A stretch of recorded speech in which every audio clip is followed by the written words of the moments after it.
Hola, yo soy Abril, bienvenidos una vez más al videoblog de Ensayos de Abril.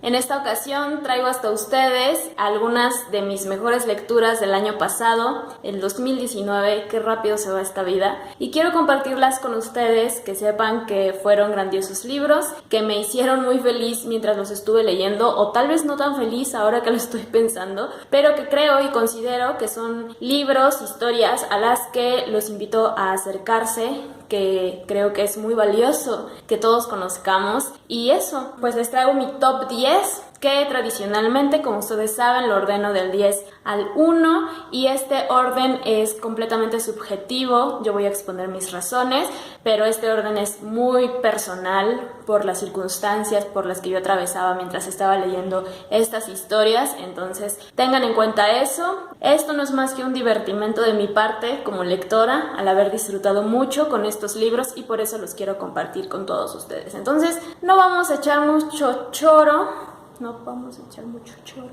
trabalenguas. Y quiero empezar recomendándoles mi puesto número 10, que se trata de Casas Vacías, de Brenda Navarro. Esta novela que seguramente han escuchado y han visto en todos los tops de lectura del año pasado, con justa razón. Casas Vacías es una historia de maternidades. Dos mujeres, una que desea ser madre, pero que no puede serlo, y otra que no deseaba serlo y terminó siendo mamá hasta de dos hijos, ¿no? Una niña que ya era de su pareja y otro bebé. La historia de estas mujeres se entrelaza de formas muy terribles. Creo que esta novela expone lo peor de muchísimas mujeres, de muchísimos personajes en realidad, pero aquí lo que se critica, lo que se expone es la maternidad. Entonces es un libro muy doloroso, es un libro contundente, es un libro fuerte, ¿no? Yo cuando lo terminé de leer hasta tenía como malestar físico por todo lo que se narra. También es muy cercano a la realidad de mucha gente, de cómo la sociedad misma va orillando a tomar las peores decisiones, y creo que sí, es un gran mérito de Brenda Navarro haber escrito esta novela, haber expuesto de esta forma tan fría, pero al mismo tiempo humana, estas cosas que atraviesan a muchísimas personas. Las mujeres de este libro no tienen nombre, los hombres sí, y eso ya puede dar una pista de la luz con la que podemos acercarnos a leer este libro. Y si no lo han leído todavía, pues sí, se están tardando.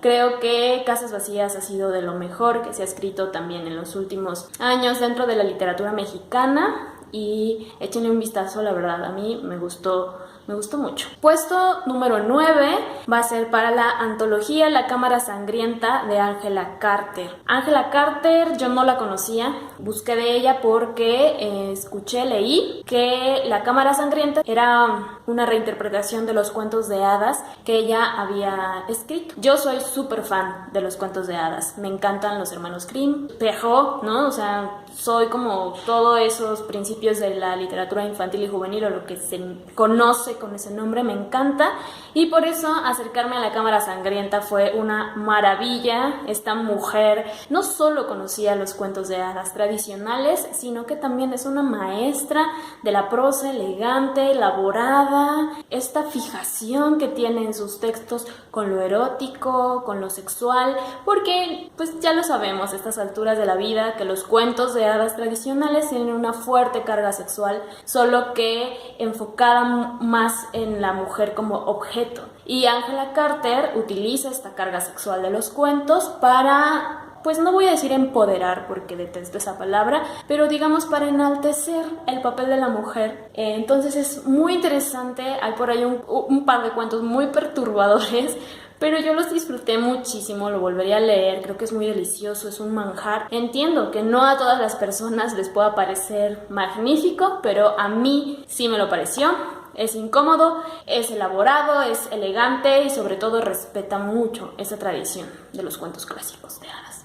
En mi puesto número 8 voy a dejar un libro álbum maravilloso, excelso diría yo, que se llama Cómo se lee un libro, de Daniel Fer y Mauricio Cuarello, que son alemanes me parece. También tiene referencias a las historias clásicas. De hecho, el libro en la primera página nos reciben Hansel y Gretel, quienes nos advierten que el libro está destinado a personas que no saben leer libros. Obviamente yo en ese momento dije, obvio, o sea, yo sí sé leer libros, como que me estás intentando decir, pero cuando terminas de leerlo, cuando terminé de leerlo, me di cuenta que a lo mejor no sabía leerlos tan bien como yo lo imaginé en un principio. Es un libro álbum, esto quiere decir que la composición visual es mucho más que importante, es parte fundamental de la trama, y el libro se trata de que Hansel y Gretel nos van dando tips e instrucciones para leer ese libro correctamente. Tiene referencias a historias clásicas, como ya les había mencionado.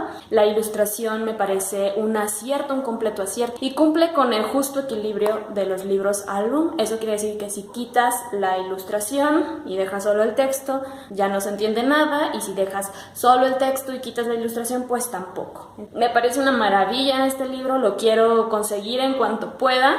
Y se los recomiendo mucho si están buscando nuevos acercamientos a los libros álbumes o quieren hacer un maravilloso regalo de apreciación estética.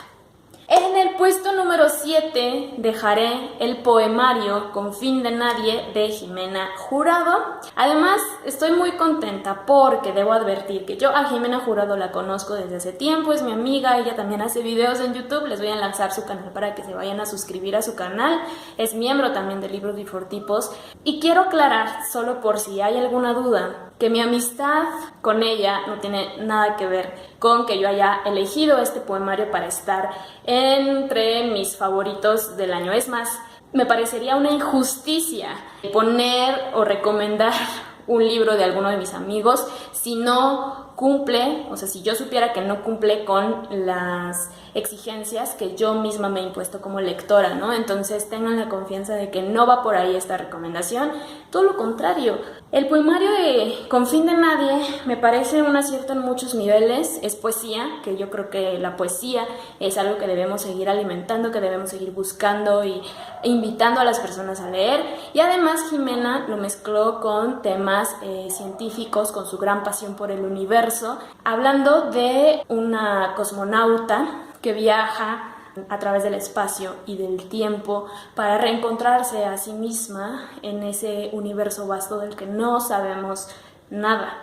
Me parece una maravilla, la verdad es que de repente, o sea, yo leí ese libro pues ya tiene, creo que desde abril del año pasado, y de repente estoy así en la vida y me vienen a la memoria algunos versos, ¿no? O sea, no el verso como tal porque no me lo aprendí de memoria, pero el tema, el tono, ¿no? Con el que están escritas estas historias, estos poemas que forman parte de una historia, pero que al mismo tiempo son muy individuales, es que deben leerlo.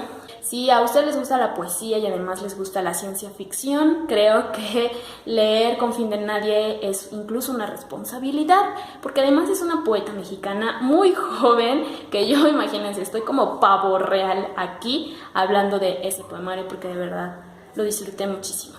Nos acercamos al número 6 y aquí les quiero recomendar La fosa de agua de Lydiette Carrión, una investigación periodística sobre feminicidios en el Estado de México, específicamente de niñas cuyos cuerpos fueron encontrados alrededor o en el río de los Remedios en Ecatepec. Es una cosa de verdad alucinante y terrible. Esta fue una lectura conjunta del colectivo Libros Bifortipos. Lo elegimos porque pues es importante también mantenernos informados en general. Fue un libro muy difícil por la temática, ¿no? Me hizo darme cuenta de que muchas veces vamos por la vida sabiendo que eso sucede, pero sin informarnos realmente, porque informarse implica mirar frente a frente el problema, y ¿quién quiere hacerle frente a este tipo de cosas? Bueno, ya independientemente de si quieres o no, es urgente que volteemos a mirar este tipo de crisis humana que está atravesando nuestro país y que no somos los únicos, o sea, esto está en todas partes. Es una cosa muy brutal. Lydiette tuvo una forma muy amena de escribir algo tan horrible y creo que solo por eso ya la quiero abrazar. Es que de verdad es un libro muy complicado porque te vas enterando de todo el drama que hay alrededor de este tema y lo muy difícil y básicamente imposible que resulta recuperar los cuerpos de estas mujeres asesinadas, porque nuestro sistema judicial es un asco, por decirlo menos. Parecía una novela policíaca que yo deseaba con todo mi corazón que fuera ficción, pero pues no lo es. Todo está documentado, todo lo puedes encontrar en internet. Entonces sí es un libro muy difícil de leer, aunque yo me lo leí en una sentada porque precisamente por el horror pensaba mejor lo más rápido posible antes de que todo se detenga, antes de que decida dejar de lado y nunca volver más a él.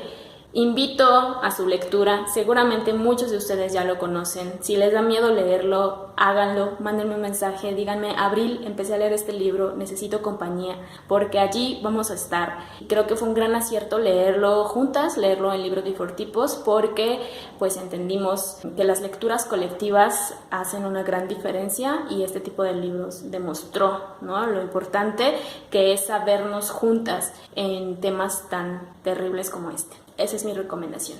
En el puesto número 5 tengo una novela maravillosa y cambiando completamente de tono. Fue una de mis lecturas del Guadalupe Reinas del año pasado. Éramos unos niños, de Patti Smith, uno de los libros favoritos de Natalia Lafourcade y de muchísima gente más. Yo no sabía nada de Patti Smith cuando comencé a leer este libro, ni siquiera había escuchado su música. O sea, imagínense lo ignorante que yo era en ese tema. Pero luego leí esta autobiografía donde nos narra sus primeros años, su primer amor, esta amistad, este gran cariño por una persona, pero que además alimentó su pasión, ¿no? Alimentó sus ganas de vivir en el arte, en la música. O sea, creo que es una luz en el camino este libro para todas aquellas personas que deseamos, no sé, que nos gusta escribir, nos gusta leer, la música, la pintura, todo lo relacionado con el arte y que de repente, claro, este mundo se sabotea a sí mismo porque no es nada sencillo vivir de eso que amas. Aunque Patti Smith dice que tal vez sí es sencillo, solo necesitas aprender a mirar y aprender a mirarte. No sé, me pareció una maravilla, estoy completamente feliz de haberlo leído. Hay mucha percepción, ¿no?, sobre el amor, muy lejos del amor romántico, muy lejos de estas imposiciones sociales. Es un espíritu libre, Patti Smith, y yo me siento muy, muy afortunada de haberla leído, ahora ya soy una gran fan de su música. Según Spotify fue mi artista más escuchada del 2019, entonces estoy muy contenta. Y si ustedes no han tenido oportunidad de leer este magnífico libro, pues sí, también se están tardando. En el puesto número 4 dejé Kitsunebi, Fuego de Zorro, de Marta Riva Palacio Obon, porque son relatos preciosísimos, preciosísimos. Marta es una gran fan de la cultura asiática y en este libro reúne varias historias que hacen un homenaje a esta tradición asiática, a esta tradición japonesa de lo fantástico. Los zorros, los fuegos fatuos, los guerreros, los fantasmas. Y cada uno de los cuentos está sobriamente escrito. Tiene esta...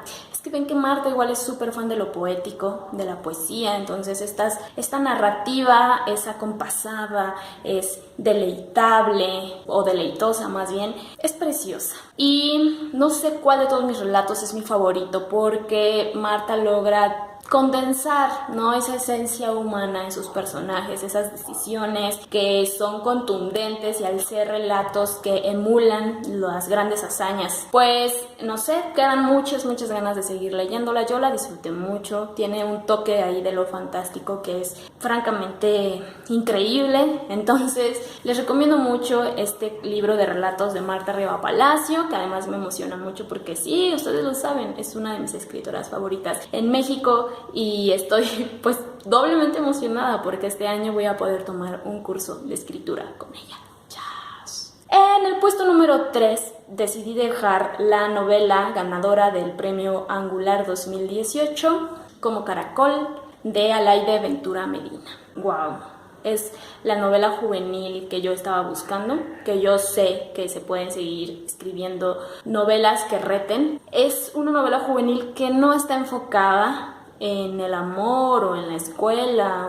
No es que esté mal que las historias estén enfocadas en esos temas, pero más bien que el tema que eligió Alaide creo que no se ha tocado en la literatura juvenil mexicana, y me refiero al tema de la vejez. La vejez y el Alzheimer es la historia de la abuela de Julieta, que pues tiene esta enfermedad, y Julieta, que tiene 16 años, debe aprender a lidiar no solo con esta enfermedad, sino a convivir con su familia, a descubrir esos secretos de por qué su mamá no se lleva con su abuela y todo. Este libro, llevado de la mano con el ensayo de Alejandra M. Vázquez, del que les hablé en el video anterior, pues sí fue muy contundente en el sentido de reflexionar y pensar y aterrizar en nuestra vida en el futuro. O sea, la vejez va a llegar, qué va a pasar, cómo va a suceder. Pero la novela de Alaide además es súper amable, porque Julieta pues es entrañable también. Todos los personajes ahí convergen alrededor de la abuela, y creo que este tipo de narrativas necesita seguir existiendo en nuestra literatura mexicana, latinoamericana, mundial. Y es un gran aliciente, nos invita muchísimo también a escribir. Entonces, pues sí, la dejé en el puesto número 3 por todo lo que significó, por lo bien que me la pasé leyendo como caracol. En el puesto número 2, y ya estamos llegando al final de la lista, voy a dejar una novela que me hizo mucho bien en el momento en el que la leí, como que había estado en un periodo de mucho estrés. Ya no la estaba pasando bien, pues, pero este libro fue un oasis, fue más que un oasis, de verdad. Fue la gloria, y me refiero a El libro del cementerio de Neil Gaiman. Cuánto extrañaba sumergirme por completo en una novela que me entretuviera, pero que además dejara calorcito en mi corazón, que no fuera así de lo leí, estuvo divertido, lo que sigue, sino que cada vez que yo tomaba el libro del cementerio lloraba, me reía, porque los personajes son entrañables. La verdad, todos mis respetos para Neil Gaiman, tan solo por haber escrito esta historia de un niño que es cuidado por los fantasmas de un cementerio. Es alucinante, es entrañable, se realza la valía del amor, la valía de la familia, ¿no? Y yo tan solo recordar la historia de Nadie, pues, no sé, me pongo contenta. Tiene un final muy bueno, o sea, de verdad creo que este libro cumple con lo necesario para dar bienestar, y eso a mí me gustó muchísimo. Entonces, por esa circunstancia yo lo coloco en el número 2. Es una historia de fantasía, muy bien escrita, muy bien armada. Léanlo si no lo han hecho. Y por fin les voy a hablar de mi puesto número 1, que seguramente muchos de ustedes ya conocen porque me conocen.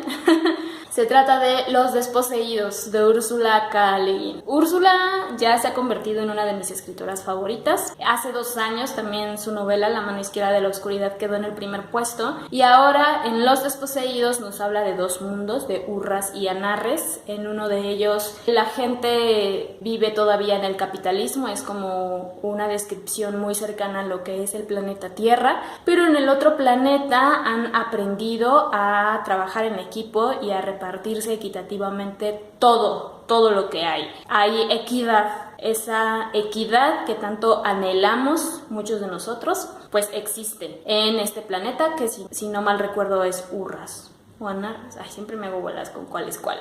El científico Shebeck hace avances significativos en una cosa que está inventando, que es como el internet del universo, para mantener comunicación con otros planetas, pero ve poco entusiasmo de parte de este planeta, que todo el mundo vive en equidad. O sea, como que nadie le ve sentido a por qué quisiéramos comunicarnos con otros planetas si sabemos que los otros planetas están peor. O sea, huimos de ese planeta, o sea, como por qué quisiéramos, ¿no?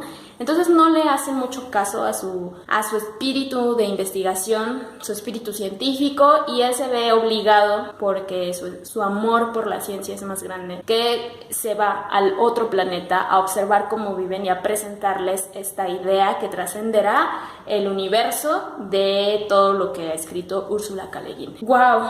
Algo que me gusta mucho de esta autora es que justo se lanza a imaginar mundos donde sus personajes no solo son buenos, sino que se exigen a sí mismos hacerlo mejor. Y eso es muy complicado porque estamos muy acostumbrados a perdonar acciones malévolas porque así es la condición humana, ¿no? Así es como que, mató, pero bueno, es que la presión, no sé qué. Estoy hablando en la ficción, o sea, como que las distopías nos llaman, ¿no? Porque es muy probable, es muy tangible ver ese tipo de sucesos en la realidad, pero Úrsula no. Úrsula siempre aboga por lo mejor de sus personajes, por construir comunidad en sus historias, entre sus personajes, por este atrevimiento a idealizar, bueno, no idealizar, por este atrevimiento a plasmar una empatía que de verdad estoy alucinada. Este libro yo creo que también, o sea, leer a Úrsula, leer Los Desposeídos, me hace ser mucho más valiente en tomar las mejores decisiones, no solo para mí, sino para la gente que me rodea. Creo que eso es muy importante, o sea, creo que es muy importante que las lecturas detonen eso. En realidad yo creo que encuentro esto en todos los libros que les he mencionado hoy, en mirar más allá de lo evidente, en no quedarme en yo como persona, sino ver cómo esto que soy, esta lectora que soy, que se la pasa leyendo y caminando y trabajando y lo que sea que yo haga, cómo puedo ejercer una diferencia para con las demás personas, y no tanto por el hecho de, sí, yo voy a hacer algo distinto, sino solo y sencillamente porque se puede hacer. Eso me hizo pensar Los Desposeídos de Úrsula K. Le Guin, que es una novela de las grandes, tiene una narrativa sopesada, elaborada, es de esas cosas que se disfrutan, y si a ustedes les gusta este tipo de historias, pues no se la pueden perder, de verdad. Toda mi recomendación, conozcan la obra de Úrsula K. Le Guin. Estas fueron mis 10 lecturas del 2019 que los invito a conocer, que los invito a acercarse. Me dio mucho gusto saludarlos. Yo espero que este 2020, seguramente sí, lo tengo que declarar en algún momento, va a ser mucho mejor para este canal literario. Saben que me pueden encontrar en todas mis redes sociales. Muchísimas gracias por compartir este video, por comentarlo, y nos estamos viendo muy pronto con otro ensayo de hoy. Au revoir.